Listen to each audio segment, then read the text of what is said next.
자, 안녕하세요. 박성필입니다. 자, 오늘 두사연 어빌리티 보도록 하겠습니다. 자, 오늘 급락의 주된 주체는 자, 보시면은 기관에 있습니다. 그죠? 그리고 고점의 물량을 받아 먹은 것은 개인이고요. 왜 이렇게 큰 물량을 뱉었는지 좀 알아볼 필요가 있겠습니다. 자, 그리고 이제 또 다른 이슈로는 최근에 김정관 두사연 어빌리티 사장이 장관 후보에 지정이 되었죠. 자, 근데 그럼에도 불구하고 상승세를 이어가지 못했다는 것과 기간의 대량 매도가 왜 있었는지 알아볼 필요가 있습니다. 그리고 이제 관급 효력 정지 공시가 떴고요.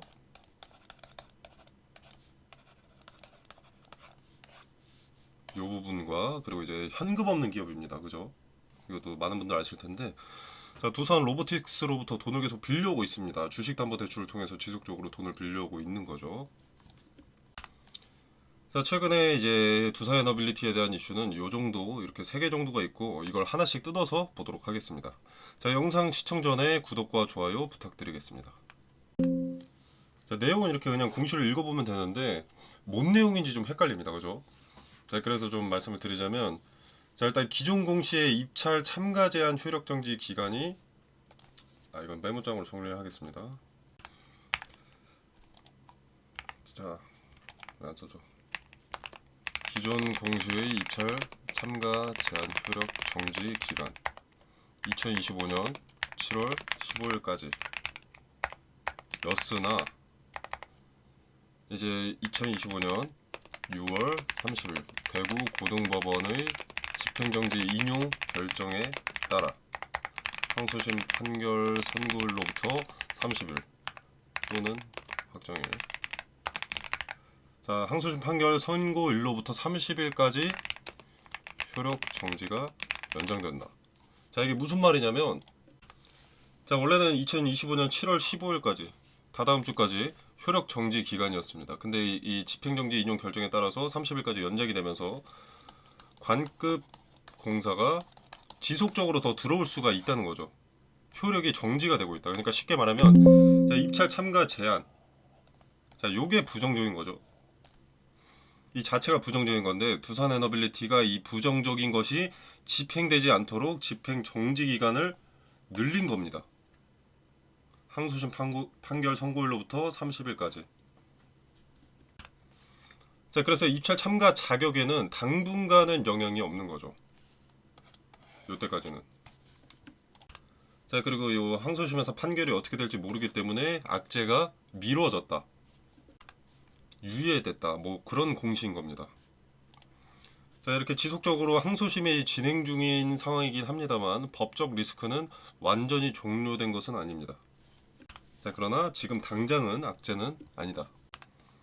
자, 그리고 두산에너빌리티 사장이 장관 후보로 지정이 됐죠. 어제 6월 30일에 그 뉴스가 떴습니다. 자, 이익을 추구하는 민간 기업 사장이 정책의 리더가 된다. 그러면 두산의 좋은 쪽으로 가닥을 잡는다. 수혜가 가장 크다라는 것은 당연하죠. 자, 그리고 김정관 사장 같은 경우에는 이제 두산에서 원자력 사업을 총괄하던 인물이기 때문에 당연히 호재로 받아들여집니다. 한 개 기업의 사장이 한 국가의 정책 리더가 된다는 자체가 의미가 상당히 크다고 볼 수 있습니다. 자, 근데 문제가 뭐냐면, 자, 일단 한수원과 함께 우리나라 원전 프로젝트 80%를 가져옵니다. 어마어마하죠. 자, 근데 지금 두산에너빌리티에 뭐가 걸려있죠? 입찰, 참여, 제한이 걸려있습니다. 자, 이게 7월 30일까지죠. 만 한 달 정도 남은 겁니다. 자, 근데 이 만 한 달 안에 원전 프로젝트를 다 뽑아낼 수 있겠습니까? 불가능하죠, 이건. 꽤나 장기 프로젝트일 수밖에 없는데 7월 30일까지는 시간이 너무 촉박합니다. 이 내용을 우리만 알 수 있는 것은 아니죠. 기관들이 매도할 수밖에 없었을 겁니다. 자, 그래서 단기적으로 수급이 빠진다고 보고요. 자, 그래서 저는 단기 고점이 7만원 초중반선이라고 봅니다. 대략 한 7만 2천원에서 7만 4천 정도. 자, 물론 재료 자체는 상당히 강력합니다. 향후 수출 확대나 뭐 중동, 그리고 뭐 동유럽, 시장 공략의 뭐 정부 주도의 외교라든가 기술 결합의 가장 큰 관련주로 엮이는 것이 두산에너빌리티이기 때문에 누가 뭐라 해도 수급이 집중될 종목은 두산에너빌리티가 맞습니다.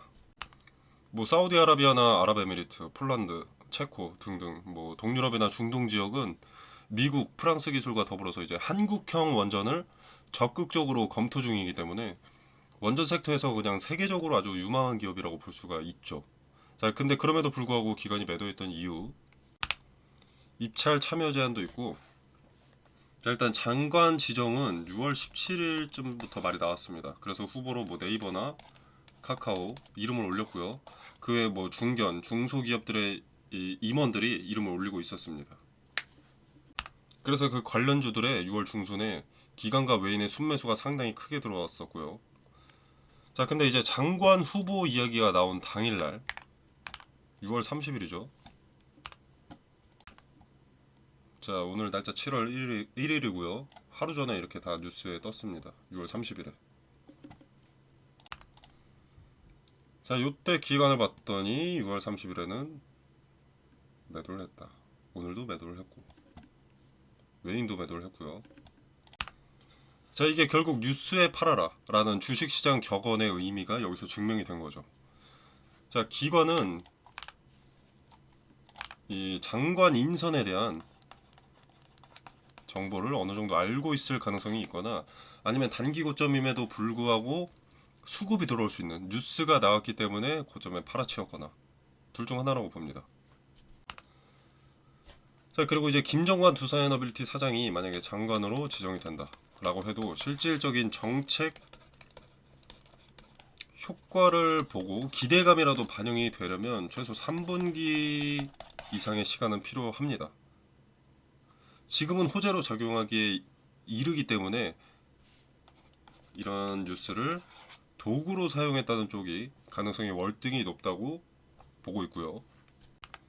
그리고 뭐 종토방이나 어디 커뮤니티 이런 데서 두산에너빌리티 사장이 장관이 되면 주가가 쭉쭉 오를 수밖에 없을 것이다 라는 말 자체가 여러분이 지금 고점에서 매수하게끔 2만원에서 여기까지 쉬지 않고 달려왔는데 여기서 매수하게끔 투자 심리를 조종하려는 겁니다. 두산에너빌리티에 대한 기대감이 끝났다라고 말을 하려는 게 아닙니다. 기대감 아직 오른 것보다 훨씬 더 많이 남아있다고 봅니다. 그러나 조정을 거쳐서 아주 장기간의 시간을 통해 이렇게 가야 된다는 거죠. 그래야만 건강한 가치 반영입니다. 만약 여기서도 쉬지 않고 미래 가치를 미리 반영해 기대감을 다 끌어다 써서 주가를 만들어 놓는다면 그때부터는 하락밖에 없습니다. 팔려고 해도 사는 주체도 없기 때문에 팔지도 못하는 거고요. 자, 기관들도 이걸 알고 있으니까 고점에 대량 매도가 있었다 라고 봐야 합니다. 그리고 4월부터 지금까지 쉬지 않고 상승만 해왔습니다. 공매도 타겟이 되기 너무나 좋죠. 숏 스퀴즈, 숏 커버링 다 한순간입니다. 자, 그들의 평단을 낮추기 위함일 뿐이지 항복한 게 아니라는 겁니다. 자, 이런 그래프를 그린 종목은 늘 공매도의 타겟이 될 수밖에 없습니다. 어차피 모든 종목은 가격 조정과 기간 조정을 거칠 수밖에 없습니다. 이걸 세력이란 존재가 더 잘 알고 있습니다. 주가를 직접 컨트롤하는 주체니까. 그리고 그들은 현물과 공매도 둘 모두로 수익을 내는 주체니까. 자, 저는 71,000원, 72,000원일 때 비중을 축소해야 된다고 매번 목소리를 높였습니다. 지난 영상들에 다 담겨 있죠. 자, 그때 리스크 최소에 중점을 두고 비중을 축소했다면 주당 10,000원을 세이브했던 겁니다. 특히 호재 뉴스 같아 보이는데 대량 매가 있다면 해당 뉴스는 매수를 위한 도구라는 것이 팩트입니다. 자, 그리고 또 하나 주식담보대출이 있었습니다. 자, 6월 25일자 공시를 보면 자, 직전 보고서 8,600만, 이번 보고서 9,500만, 약 900만 주가 늘었죠. 900만 주가 추가되었습니다. 900만 주를 추가 담보대출을 받은 거죠. 자, 그리고 어제 6월 30일이죠. 두산 로보틱스입니다.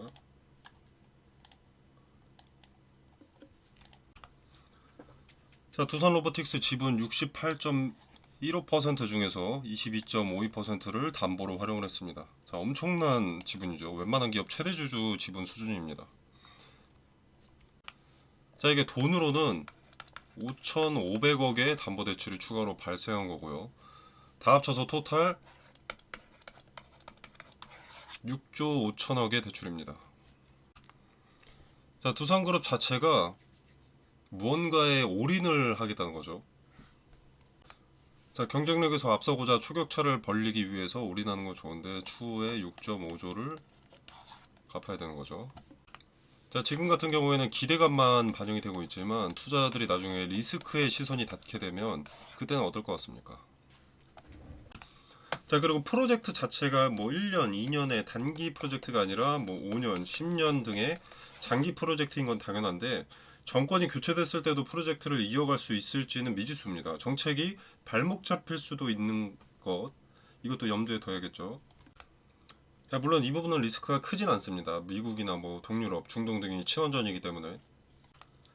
자, 물론 장기적으로는 투자하기 메리트가 있는 기업입니다. 두산 기업 자체가 대출 규모가 크게 늘은 것도 맥락 없이 회수 근거도 없는 투자를 하진 않죠. 4.5조 규모의 빚이 있다고 하더라도 6.5조죠. 6.5조 규모의 빚이 있다고 하더라도 매출 가이던스를 스스로 판단했을 때 빚보다 이익의 규모가 압도적으로 높기 때문에 실행할 수 있는 일입니다. 자, 그러나 여태까지 말씀드린 것들을 종합을 해보면 단기적으로는 지금 고점 부근에 위치해 있다는 것은 인지하고 수용할 줄 알아야 합니다. 여기서 기간 조정과 가격 조정을 거쳐서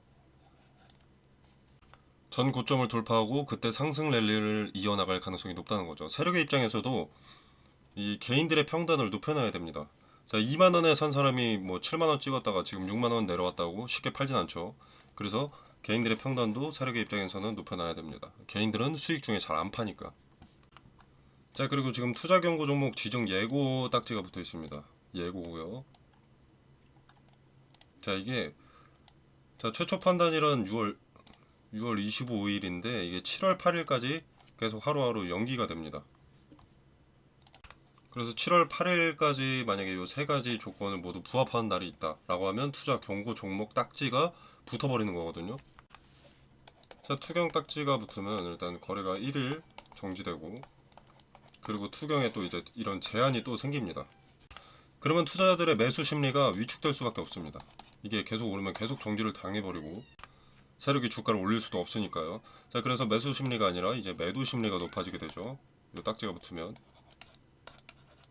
매수 심리 내려가고. 자, 그래서 이때까지는 7월 8일까지는 주가가 쉽게 잘 오르지 않습니다. 개인도 뭐 세력도 기관도 외인도 매수 심리가 위축되는 이벤트 안에 있으니까. 자, 그래서 이렇게 급등한 종목은 방망이 짧게 주고 단기 관점에서 대응하되 분할을 전제로 매수 매도를 이제 근거를 확인하고 접근을 한다면 오를 때도 내릴 때도 수익을 가져갈 수가 있는 겁니다. 오를 때는 비중을 줄여서 시세 차익을 가져가고 내릴 때는 비중을 더해서 물량 관리와 평단을 관리하는 거죠. 자, 의미 있는 지지와 저항의 근거를 찾으면 매수 타점, 매도 타점을 알 수 있게 됩니다. 미니멈과 맥시멈을 안다면 종목 내용이나 재료, 공시 등에 크게 관계없이 리스크를 최소화할 수 있습니다. 자, 텔레그램 방에서 미니멈과 맥시멈의 근거를 말씀드리고요. 단기 고점이라는 근거, 깔끔 명료한 매수 타점, 매도 타점 말씀드립니다. 자, 그리고 재진입 시점도 함께 말씀을 드릴 예정이고요. 추후에. 자, 그리고 텔레그램 방 입장에는 입장 코드나 제한 같은 것이 전혀 없습니다. 그냥 입장하셔서 지켜보시면 그만이고요. 뭘 기입해야 되는 것도 없기 때문에 개인정보 유출 같은 것도 전혀 걱정하실 필요 없습니다. 자, 뭐 전화번호로 문자메시지 보내면 여러분들 전화번호가 팔리는 거잖아요. 그런 게 없다는 겁니다. 자, 그리고 7월 8일까지 매일매일 투경 딱지 여기 세 가지 조건이 있죠. 여기에 해당 종가를 대입해서 계산해 드립니다. 자, 저는 늘 단기 고점에 닿았다고 말해왔기 때문에 욕을 많이 먹는 편입니다. 다른 종목을 다룰 때도 리스크부터 언급을 드리기 때문에 욕을 많이 먹는 편인데 지나고 나서 보면 왜 조회수에 도움되지도 않는 쓴소리를 했던 건지 이해가 되실 겁니다. 자, 텔레그램 방 입장은 영상 설명란에 보시면 더보기 버튼이 있습니다. 자, 이 버튼을 누르시면 이렇게 링크를 기재를 해뒀고요. 요거 한번 클릭이면 바로 입장이 되십니다. 자, 이 공간 안에서 제공되는 정보 일체 금전을 요구하지 않습니다. 투자의 기준과 근거들을 설명드리고요. 그리고 개별 종목, 두산에너빌리티 대응 이외에도 추천 종목이나 그리고 검색기 설정법, 종가 매매 꿀팁 등 여러가지 투자에 도움이 되는 정보들을 공유하고 있으니까 한번 확인해 보시길 바라겠습니다. 자, 여러분의 투자에 도움이 되시길 바라면서 마무리하겠습니다. 감사합니다.